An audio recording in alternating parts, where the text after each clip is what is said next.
ini saya dari program S1 Akuntansi.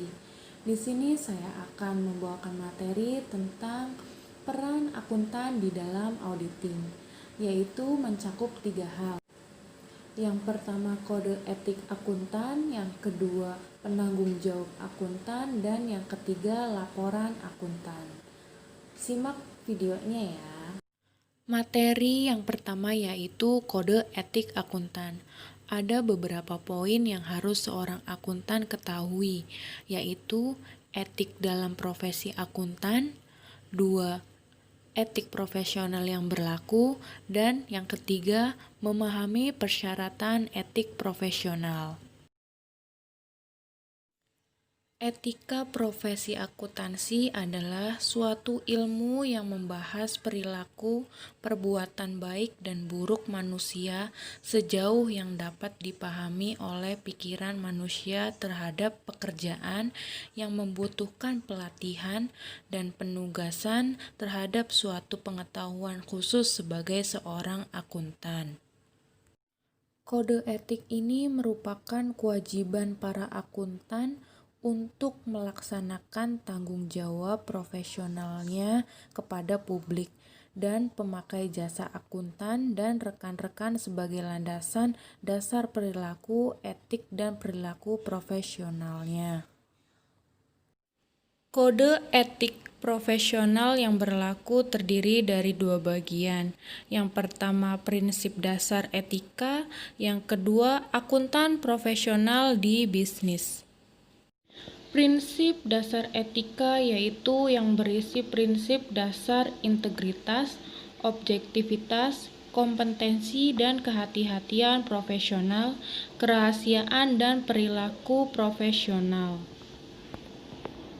Yang kedua, akuntan profesional di bisnis, yaitu menjelaskan bagaimana penerapan prinsip dasar etika bagi akuntan profesional di organisasi tempatnya bekerja. Ada beberapa persyaratan etika profesional, yaitu yang pertama perilaku profesional. Setiap anggota harus berperilaku konsisten dengan reputasi profesi yang baik dan menjauhi tindakan yang dapat mendiskreditkan profesi. Yang kedua, tanggung jawab profesi. Seorang akuntan dapat melaksanakan tanggung jawabnya sebagai profesional. Harus senantiasa menggunakan pertimbangan moral dan profesional terhadap semua kegiatan yang dilaksanakan. Yang ketiga, standar teknis. Setiap kegiatan harus mengikuti standar teknis dan standar profesional yang relevan. Semua dengan keahlian dengan berhati-hati.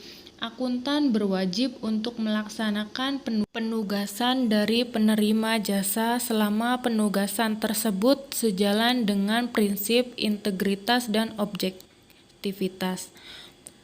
Selanjutnya, kepentingan publik, yaitu anggota akuntan profesional berkewajiban untuk bertindak dalam rangka melayanan kepada publik, menghormati kepercayaan publik, serta menunjukkan sikap profesionalisme. Selanjutnya, integritas. Integritas mengharuskan seorang anggota untuk bersikap jujur dan berterang terus tanpa harus mengorbankan rahasia penerima jasa. Selanjutnya, kerahasiaan. Meningkat akuntan adalah profesi yang berhubungan dengan data keuangan, maka sudah sepatutnya harus mampu memegang prinsip kerahasiaan. Prinsip kerahasiaan mengharuskan setiap akuntan untuk tidak melakukan hal yang terbuaka dan tidak ada kerahasiaan di dalam bisnis. Objektivitas. Prinsip objektivitas mengharuskan anggota bersikap adil, tidak memihak, jujur secara intelektual, tidak berprasangka seperti bebas dari kebenturan kepentingan atau bawah pengaruh pihak lain. Selanjutnya, penanggung jawab akuntan, yaitu ada tanggung jawab hukum akuntan publik. Yang kedua, menjelaskan sanksi yang diberikan akuntan publik.